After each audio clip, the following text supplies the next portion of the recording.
এক দেশে ছিল আলোকপুর নামে ছোট্ট এক গ্রাম। সেই গ্রামে থাকত একটি জোনাকি, নাম তার টুনটুনি। রাতে সে আলো জ্বালিয়ে আকাশের নিচে নাচত আর সবাইকে আলোকিত করত।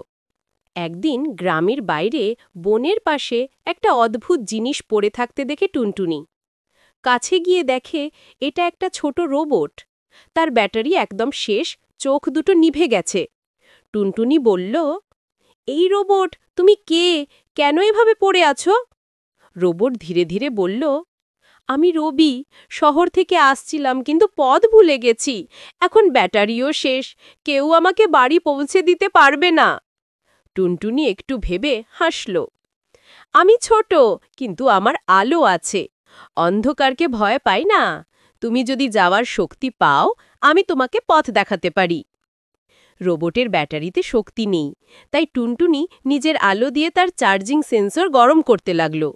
কিছু মিনিট পর রোবটের চোখে আবার আলো জ্বলে উঠল।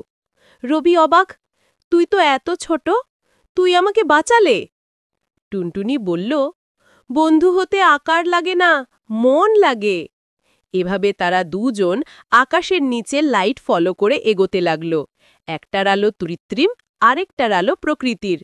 রাস্তা ছিল লম্বা, মাঝে বৃষ্টি এলো, দমকা হাওয়া এলো, কিন্তু টুনটুনি হার মানল না। অবশেষে রোবট তার শহরে পৌঁছে গেল। রোবটের মালিক ছোট্ট এক ছেলে দৌড়ে এসে রবিকে জড়িয়ে ধরল।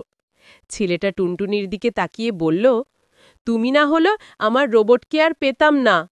টুনটুনির ছোট আলো জ্বলে উঠল। এই প্রথম সে অনুভব করল তার ছোট শক্তিও বড় কারো কাজে লাগে।